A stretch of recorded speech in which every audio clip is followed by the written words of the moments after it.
ಕೋಡಿಮಠದ ಶಿವಾನಂದ ಮಹಾಸ್ವಾಮಿಗಳು ಭವಿಷ್ಯವನ್ನ ನುಡಿದಿದ್ದಾರೆ. ಸ್ವಲ್ಪ ಅಕಾಲಿಕ ಮಳೆಗಳೇ ಇದೆ.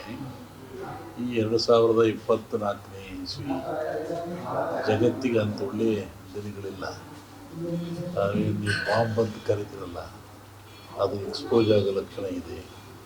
ಯುದ್ಧ ಭೀತಿ ಇದೆ. ಜನಗಳು ತಲ್ಲಣ ಆಗಂತ ಜಗತ್ತಿನ ಹೇಳ್ತಿರೋದನ್ನ ಇಂಡಿಯಾದಲ್ಲ.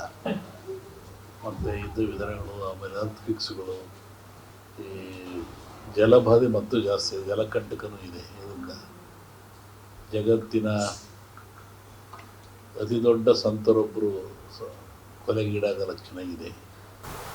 ಒಂದೆರಡು ಪ್ರಧಾನಿಗಳಿಗೂ ಸಾವಾಗೋ ಲಕ್ಷಣ ಇದೆ. ಜಗತ್ತಿನಲ್ಲಿ ಅಸ್ಥಿರತೆ ಇದೆ,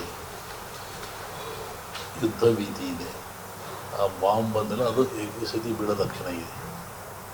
ಅಣು ಬಾಂಬ್ ಅಂತ ಏನೋ ಕರಿತಾರೆ, ಇಟ್ಟದ್ರಲ್ಲ, ಅದು ಎಕ್ಸ್ಪೋಸ್ ಆಗುವಂಥ ಅವಕಾಶ ಇದೆ. ಅದರಿಂದ ಜಗತ್ತಿಗೆ ವಿನಾಶ, ತೊಂದರೆ ತಾಪದಲ್ಲಾಗ್ತದೆ, ರೋಗ ರುಜಿನಗಳು. 2024ರಲ್ಲಿ ಜಗತ್ತಿಗೆ ಒಳ್ಳೆಯ ದಿನಗಳಿಲ್ಲ.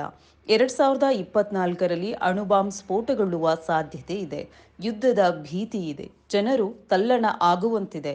ಜಲಕಂಠಗಳು ಹೆಚ್ಚಾಗುವ ಸಾಧ್ಯತೆ ಇದೆ ಎಂದು ಕೋಡಿಮಠದ ಶಿವಾನಂದ ಶಿವಯೋಗಿ ರಾಜೇಂದ್ರ ಮಹಾಸ್ವಾಮಿಗಳು ಭವಿಷ್ಯವನ್ನ ನುಡಿದಿದ್ದಾರೆ.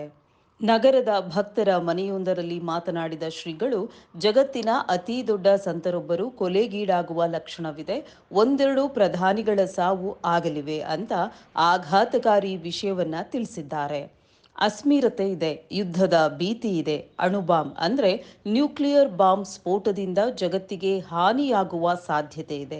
ಇದರಿಂದ ರೋಗ ರುಜಿನಗಳು ಹೆಚ್ಚಾಗಲಿವೆ. ಒಟ್ಟಿನಲ್ಲಿ 2024 ಜಗತ್ತಿಗೆ ಅಪಾಯವಿದೆ. ಜಗತ್ತಿನಲ್ಲಿ ಭಾರತವೂ ಸೇರಿಕೊಳ್ಳುತ್ತದೆ ಎಂದು ಹೇಳಿದ್ದಾರೆ.